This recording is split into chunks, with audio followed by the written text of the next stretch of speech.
नमः संस्कृताय देववाणी गंगा जो मेरा चैनल है। मैंने कल एक वीडियो बनाया साहित्य दर्पण पर। प्रथम भाग था जिसमें हमने आपको बताया कि साहित्य दर्पणकार विश्वनाथ ने काव्य का क्या प्रयोजन है उसको उन्होंने बताया, और फिर काव्य का लक्षण क्या होना चाहिए इस चीज़ को हमने बताया था। किंतु अब हम पहले मम्मट का जो काव्य लक्षण बताया गया है कि तददूसो शब्दार्थो सगुणो पुनः अनलंकृति पुनः क्वापि शब्द तद अदोसो शब्दार्थो सगुणो अनलंकृति पुनः क्वापि इति काव्य लक्षण आचार्य मम्मटानुसार। आचार्य मम्मट ने बताया कि जो काव्य वह है कि जिसमें अधोष हो और गुणों से युक्त हो, कहीं कहीं स्पष्ट रूप से अलंकार ना होने पर भी उसमें काव्यत्व की हानि नहीं होती, काव्यत्व उसमें बना रहता है और काव्य का ही लक्षण कहा जाता है, वो काव्य ही कहा जाएगा। जैसे उन्होंने कुछ उदाहरण दिए। एक उदाहरण दिया उन्होंने,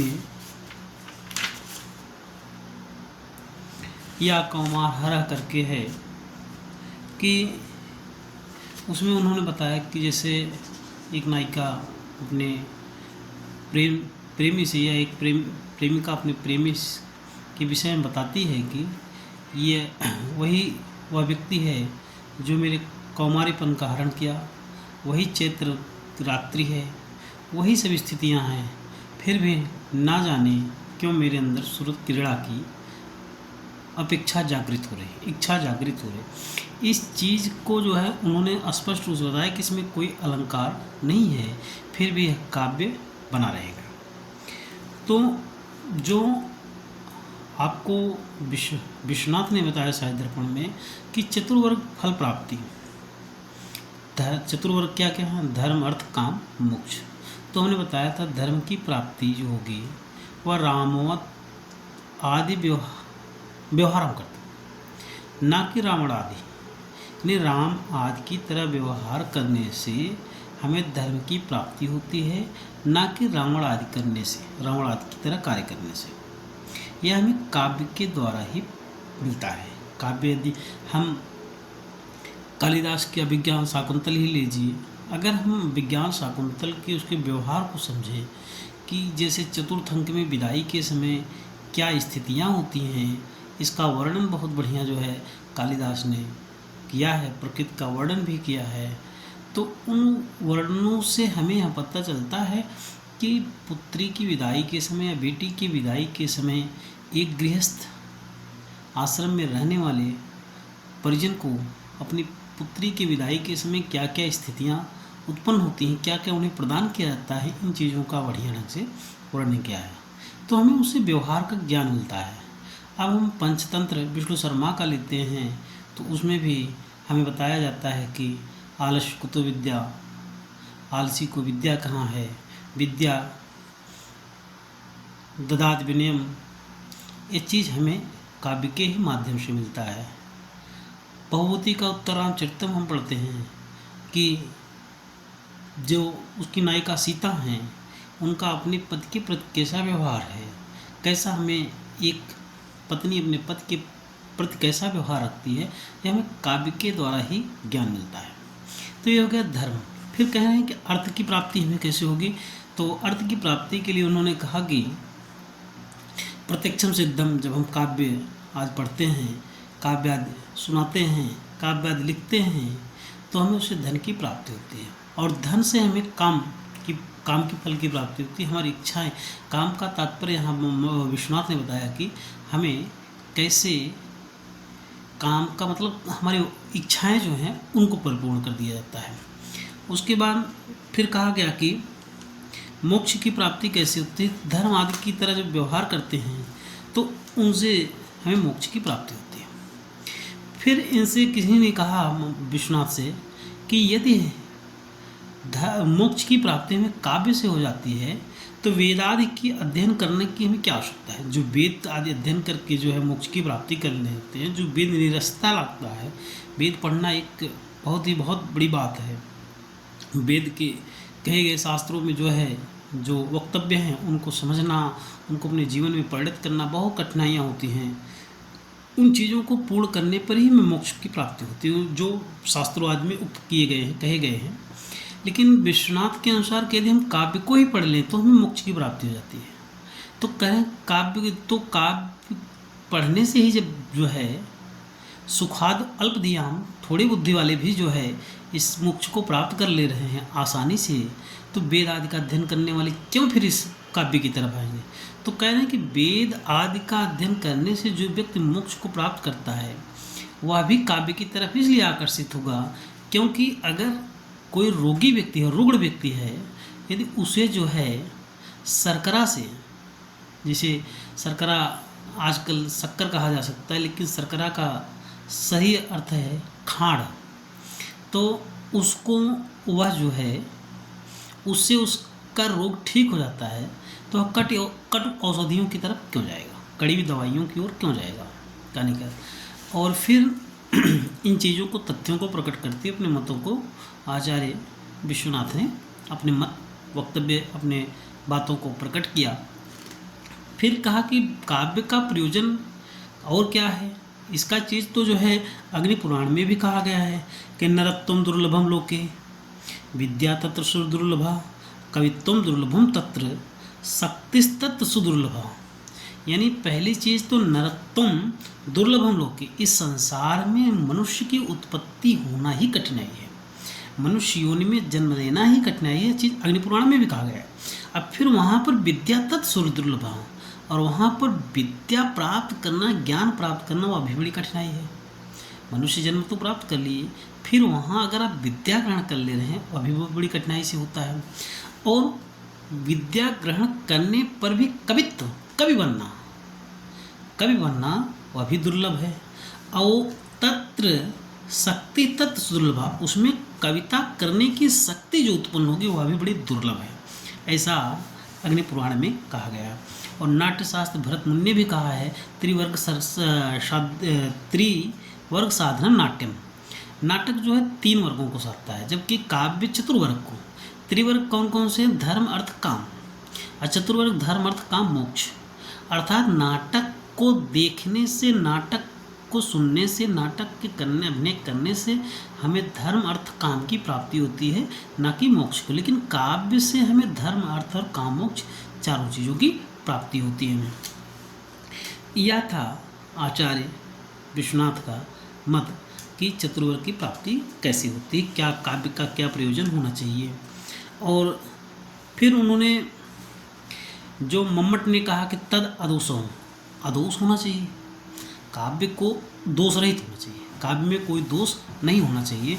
तो उन्होंने इस मत का खंडन करते हुए विश्वनाथ ने एक उदाहरण प्रस्तुत किया, न्यक्यारो ही अमेव में यद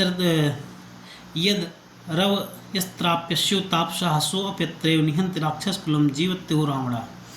क्या रावण जो है अपने राक्षस कुल को जो है सैनिकों को धिक्कारता है। तो यहाँ विश्वनाथ ने इस काव्य का लक्षण बताया है मम्मट ने, तद अदोषो शब्दार्थ हो, वह शब्द अर्थ से युक्त तो होगा लेकिन अदोष होना चाहिए। तो कह रहे हैं कि अगर जब आप अदोष बता रहे हैं तो जो न्यक्यारो शब्द आप प्रथम स्थान पर रख रहे हैं, पहले न्यक्यारो शब्द को रखा, या न्यक्यारो शब्द पहले नहीं होना चाहिए था। यानी अगर दोष रहित काव्य को काव्य माना जाएगा तब तो यह काव्य का लक्षण नहीं हो सकता है। इसलिए दोष रहित होना जो बता रहे हैं मम्मट, उसका खंडन करते हुए कह रहे हैं कि न्यक्यारो शब्द आगे आ जाने से ही उसका काव्यत्व नहीं आएगा, जबकि न्यक्यारो शब्द को अंतिम में होना चाहिए था, प्रारंभ में नहीं होना चाहिए था। यह जो है विश्वनाथ ने इसका खंडन किया। यह था दोष है तद अदोषो शब्दार्थों, शब्द और अर्थ आप आगे द्वितीय परिच्छेद में पढ़ेंगे। प्रथम परिच्छेद आप पढ़ें, द्वितीय परिच्छेद में पढ़ेंगे शब्द क्या होता है, अर्थ क्या होता है, इनके विषय में द्वितीय शब्द। फिर कह रहे हैं सगुणों, जो गुणवान हो। तो गुण को कह रहे हैं कि गुण क्या है? सौर आदेय आत्मायु, जैसे सूरता वीरता आदि जो होती है आत्मा में निहित ही होती है, कि किसी चीज़ को देखने के बाद क्रोध उत्पन्न होना, हर्ष उत्पन्न होना, शोक उत्पन्न होना, यह सब चीज़ें जो रस हैं यह तो गुण से युक्त होते हैं।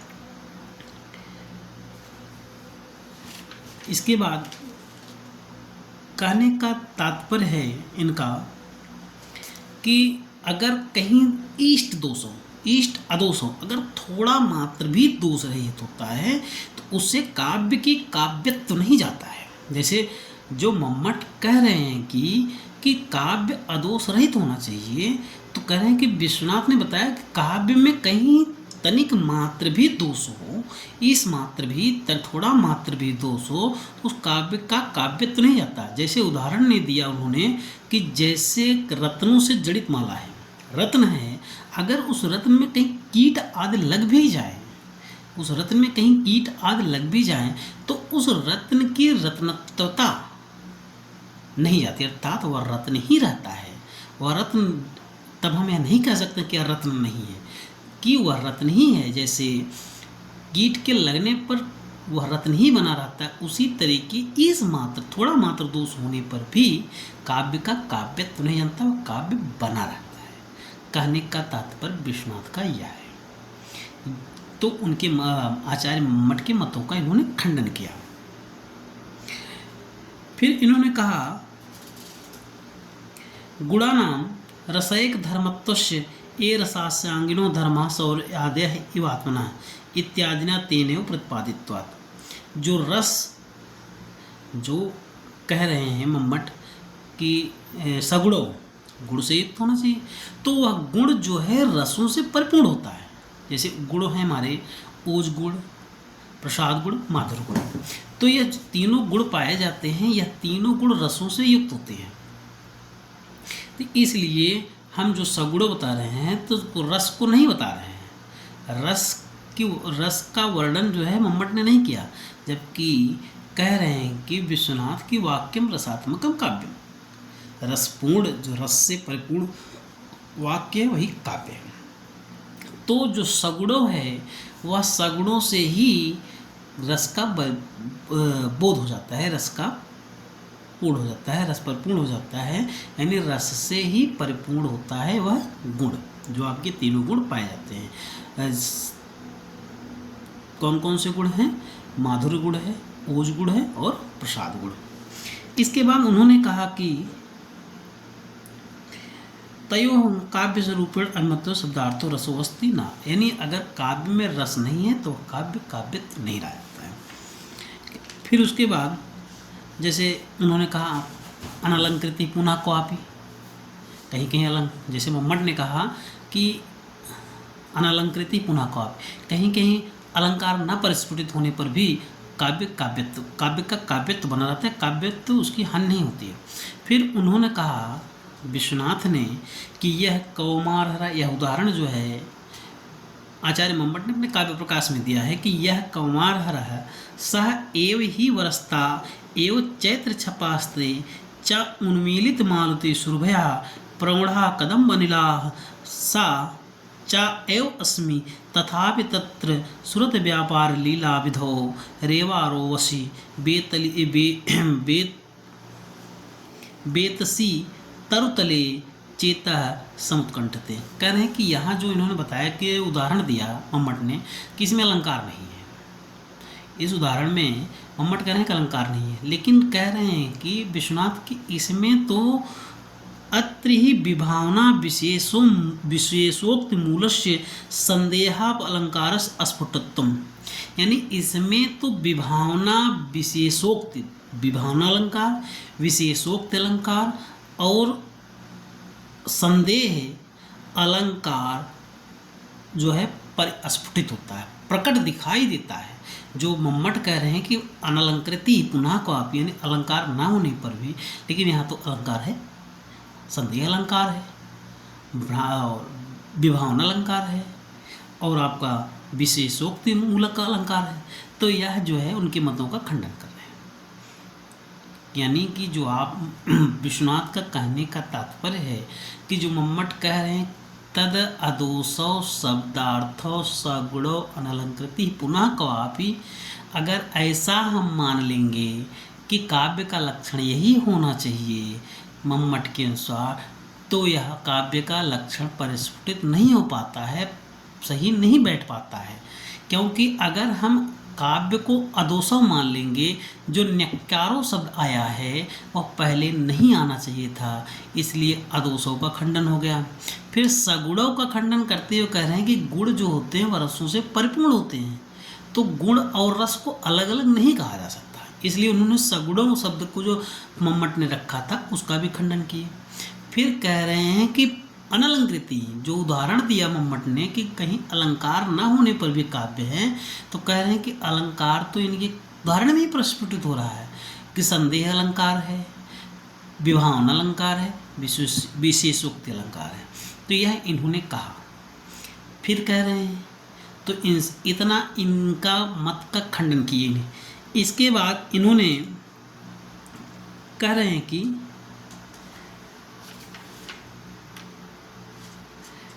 इनका मत का खंडन कर इसके बाद इन्होंने आनंदवर्धन का जो इन्होंने कहा कि काव्य आत्मा ध्वनि, काव्य की आत्मा ध्वनि है। काव्य की आत्मा जो है वह क्या है? ध्वनि है। जैसे काव्य अगर एक शरीर है तो उसके अंदर जो उसकी आत्मा है वह ध्वनि है, या आनंदवर्धन का कहना है। अगर हम काव्यश आत्मा ध्वनि मान लें, काव्यश आत्मा ध्वनि मान लें, तो हो सकता है कहीं पर उन ध्वनियों का जो है परिस्फुटन ना हो पाए। इनके मतों का खंडन करते हुए, आनंदवर्धन के मत का खंडन करते हुए विश्वनाथ कहते हैं कि ध्वनि जो होगी वह रस व्यंजकात्मक होगी, यानी रसों से परिपूर्ण होगी, रसाभाव होगी, तब तो हम जो है ध्वनि को आत्मा की काव्य की आत्मा मान सकते हैं ध्वनि को। अगर वह ध्वनि रसों से परिपूर्ण नहीं है तब हम उसको काव्य नहीं मान सकते, काव्य की आत्मा नहीं मान सकते। फिर इनसे पूछा गया तो अब आप बताइए काव्य का लक्षण क्या है? ततः किम स्वरूपम काव्यम इत्युच्यते, तो बताइए काव्य का लक्षण क्या है? तो इन्होंने बताया वाक्यम रसात्मकम काव्यम, रसों से परिपूर्ण जो वाक्य है वही क्या है? काव्य है। जैसे इन्होंने उदाहरण दिया, यथा शून्यम वाशम गृहम विलोक्य शयनाद उत्थाय किंचिच्छनैः निद्राव्याजम उपागतस्य सुचिरम निर्वर्ण्य पतिर्मुखम विस्त्रब्धं परिचुम्ब्यं जातपुलकामालोक्य गण्डस्थली लज्जानम्रमुखी प्रियेण हस्तावालाचिरं चुम्बिता। यहाँ इन्होंने बताया कि शून्यम वास्यम गृहम, खाली घर को, मतलब शून्यम वास्यम गृहम का मतलब, जैसे अब आप जब शब्दार्थ पढ़ेंगे लक्षणार्थ व्यंजनार्थ व्यंग्यार्थ क्या होते हैं तो आगे जानेंगे। जैसे कहने का अर्थ है कि शून्य मतलब कुछ ना हो, तो कहने का तात्पर्य यहाँ जैसे घर में कोई नहीं है, शून्यम वासम गृहम, घर में खाली स्थान देख करके, यानी सभी शयन आदि हो गए, कर लिए हैं शयन, तो सो गए हैं। कहने का तात्पर्य सभी लोग जो घर के और लोग थे सो गए हैं। कोई मान लीजिए कह रहे हैं कि एक पत्नी है, अपने पति के पास जाती है कि घर में सभी लोगों को वह खाली देख करके, यानी घर को खाली देख करके शयन खाए, अपने बिस्तर से उठ करके किंचित क्षण, कुछ क्षण के लिए निद्रा व्याज बहाना, निद के बहाने से जो है उपागतम सुचिरम, शीघ्र ही अपने पति के पास जा करके उसको उसके मस्तक पर चुंबन करती है, गंडस्थल पर, कपोलों पर या मस्तक पर कह लीजिए। तो उसके बाद वह पति जो है उसका बार बार जो है चुंबन करता है। इस चीज़ को रस से परिपूर्ण बता रहे हैं, इसलिए क्या है, रस से परिपूर्ण होने के कारण यह काव्य है, ऐसा जो है विश्वनाथ कह रहे हैं। और फिर जो है इन्होंने और एक उदाहरण दिया, जैसे संभोग श्रृंगार रस का उदाहरण दिया कि यस्यालीने सल्कसीम्नि जलधि पृष्ठे जगन्मंडलम द्रष्टायाम धरणी नस्त्रेदित सुधाधीस्पदे रोदसी क्रोधे छत्रगढ़ा सरे दशमुखा पाणी प्रलंबासुरो ध्याने विश्वम असावधार्मिक कुलम कस्मय चिदस्मय नमः, कस्मय चिदस्मय नमः। यानी यहाँ जो है इन्होंने भगवान विष्णु के जो रूप हैं दशावतार उनका वर्णन इसमें किया है। तो यहाँ कह रहे हैं कि यह वो काव्य का लक्षण परिष्कृत होता है। हमारे द्वारा जो उदाहरण दिया गया है यह काव्य के लक्षण से मिलते जुलते हैं। फिर इन्होंने कहा तो यह तो काव्य का लक्षण था कि वाक्यम रसात्मकम काव्य। फिर जो मम्मट ने अदोषो कहा था कि दोष से रहित, इनसे पूछा गया फिर वो दोष है क्या, दोष क्या है? तो दोष को बता रहे हैं दोषास तस्यापकर्षकः, दोष वह है जो आपको काव्य से दूर करते। दोष वह है जो आपको काव्य से दूर कर, जैसे हम कोई गीत सुनते हैं, गीत सुनने में आनंद नहीं आ रहा, दोष है, उसे हम श्रवण दोष कह सकते हैं। तो यहाँ दोष को उन्होंने वृत्तियों में अनुवृत्त किया है, लिखा है श्रुति दुष्टा पुष्टार्थत्वादयः कारणत्वं खंजत्वादयः इव शब्दार्थ द्वारेण देह द्वारेण व्यभिचारी भावादेः स्वशब्दवाच्यात्यदयो मूर्खत्वादय इव साक्षात् काव्यस्य आत्मभूतं रसम अपकर्षयन्तः काव्यस्यापकर्षकाः इति उच्यन्ते एषां विशेषोदाहरणं वक्ष्यामि। कह रहे हैं कि जैसे शरीर में कानापन हो जाना, गंजा हो जाना, विकलांग हो जाना, यह जो है शरीर की क्या करते हैं, शरीर में दोष उत्पन्न करते हैं, शरीर के लिए क्या है, दोष है। उसी प्रकार शब्द अर्थ के द्वारा, शब्द और अर्थ के द्वारा हो सकता है कभी शब्दों को पढ़ने में आपको दिक्कतें हों, वो सुनने में आनंद ना आ रहे हैं। जैसे अभी आप उदाहरण समझिए, काव्य में जटाटवी गलत जलन जालम पढ़ते हैं आप, रावण के द्वारा रचित भगवान शिव का स्तोत्र तक पढ़ते हैं, तो उसको पढ़ने के बाद शब्दों को आप देखिए, पढ़ते समय आपके अंदर कितना ओज सा पैदा होता है। कह रहे हैं कि वहाँ पर तो उसमें अदोष है, दोष नहीं है। अगर वही पढ़ने के समय हमें दोष लगे, पढ़ने में अच्छा ना लगे, सुनने में अच्छा ना लगे, तब तो वह क्या है, अदोष है, चाहे वह शब्द के द्वारा हो चाहे वह अर्थ के द्वारा हो। यह जो है अदोष है, दोष है, सॉरी क्षम्यताम, यह दोष है। फिर कह रहे हैं गुणा किम, जैसे उसमें उन्होंने सगुणों कहा था, फिर गुण क्या है, तो उन्होंने कहा उत्कर्ष हेतु प्रोक्ता गुणालंकार रीत्या। जो गुण हैं वह सौर्यादिवत हैं, जो सौर्य आदि की तरह हैं। गुण जो होते हैं जैसे अलंकारा, अलंकार का क्या काम है, जैसे अलंकार मतलब आभूषण है, अलंकार जो कटक कुंडल आदिवत हैं, आभूषण है। जैसे शरीर में आपको पहना दिया जाए आभूषणों को, तो आपके शरीर की क्या करते हैं, शोभा को बढ़ा देते हैं। उसी प्रकार जो गुण हैं वह रसों से परिपूर्ण हैं। उस अलंकार, जैसे शब्दालंकार है, अर्थालंकार है, उसमें कुछ रीतियाँ हैं, जैसे वैदर्भी रीति है, पंचाली रीति है, गौड़ी रीतियाँ हैं, विशेष स्थान है उनका, और वह शब्द अर्थ के द्वारा ही काव्य के आत्मभूत को जो है आकर्षित करके, बढ़ा करके, रसों को उत्कर्षित करते हुए काव्य को उत्कर्षित करते हैं, काव्य को बढ़ाते हैं। यह था प्रथम परिच्छेद इनका, विश्वनाथ का, कि प्रथम परिच्छेद में हमें क्या पढ़ना है। प्रथम परिच्छेद में पूरा निचोड़ हम कह सकते हैं कि काव्य का स्वरूप बताया गया है। काव्य का स्वरूप कैसे होना चाहिए, कि विश्वनाथ ने क्या कहा काव्य का स्वरूप, और मम्मट ने क्या कहा है, कि आनंदवर्धन ने क्या कहा है, भामा ने क्या कहा है। इस प्रकार हम उनको पढ़ेंगे। जैसे अब एक प्रकार से आप निचोड़ में समझ लीजिए कि मंगलाचरण हम पढ़ लेंगे। शरद सुंदर सुधा शरद इंद्र सुंदर रुचेत सा मेघराम देवी अपहृत तमा संततम अर्थान अखिलान प्रकाशित। अब उसके बाद इन्होंने फिर बताया कि काव्य से प्रयोजनम, काव्य का प्रयोजन क्या है, किम काव्य से प्रयोजनम, काव्य का प्रयोजन क्या है। तो धर्म, अर्थ, काम, मोक्ष जो है चतुर्वर्ग, कह रहे हैं कि चतुर्वर्ग फल प्राप्ति है काव्य का प्रयोजन है। इसके साथ साथ हम लिख देंगे मम्मट का काव्य प्रयोजन है काव्य में से अर्थकृत्य व्यवहार विदे शिवितर छते सद्य परिनिवृत्ते कांता सम्मित उपदेश युजे। यह तो मम्मट का था। मम्मट जो है एक उदाहरण देते हैं, या कौमारहरा चैत्र छपस्ता, यानी वही व्यक्ति है जो है मेरी कौमारता को हरण किया। ये सब जो उदाहरणों को आपको लिखना पड़ेगा। ये सब उदाहरण देते हुए कि यहाँ पर जो है उदाहरण दिए, और फिर एक उदाहरण है निक्यारो करके, उसको आपको याद कर लेना है। तो निक्यारो, उस उदाहरण को लिखने के बाद आप लिखेंगे कि हाँ जो मम्मट बता रहे हैं कि काव्य अदोष रुक्त होना चाहिए, तो विश्वनाथ ने यहाँ कहा कि जो निकारो शब्द है इसको पहले नहीं होना चाहिए था, इसको बाद में होना चाहिए था, इसलिए यहाँ अदोष जो बता रहे हैं उससे काव्य की हानि नहीं होगी। इस मात्र का दोष होता है काव्य में। इस मात्र का मतलब थोड़ा सा कहीं कहीं दोष पाया भी जाता है किसी किसी काव्यों में। सब कुछ मिला जुला के कहना है कि काव्य का प्रयोजन है चतुर्वर्ग फल प्राप्ति, और काव्य का स्वरूप क्या है, वाक्यम रसात्मकम काव्यम। यह था केवल विश्वनाथ के अनुसार। 3 चीज़ें इसमें हमें पढ़नी है। काव्य का लक्षण क्या है, किसके अनुसार, मम्मट के अनुसार और विश्वनाथ के अनुसार।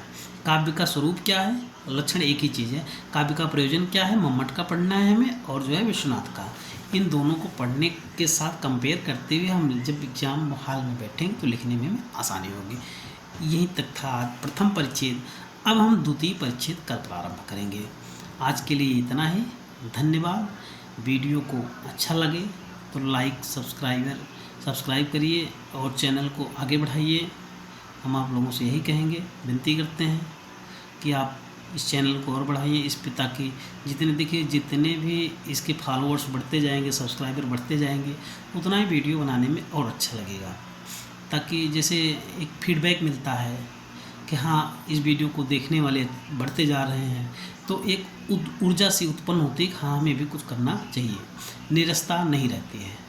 फिर भी हम यही कहेंगे कि आप लोग इसको और जितना हो सके, जो इसमें आपको कमियां लगें उसको भी बताने का प्रयास करिएगा, ताकि उसमें भी हम सुधार करते रहें। जैसे कि हमें आवाज़ स्पष्ट रूप से नहीं आ रही है, कि दिक्कतें हो रही आवाज़ सुनने में, कि जो है वीडियो स्पष्ट नहीं बन पा रहा है। देखिए कुछ साधना अभाव के कारण हो सकता है, तो इतनी जल्दी साधन व्यवस्थित नहीं हो पाने के कारण फिर भी हम अपनी तरफ से इतना प्रयास करेंगे कि और अच्छे ढंग से इसको प्रस्तुत कर सकें। आज के लिए इतना ही। धन्यवाद। नमः संस्कृताय।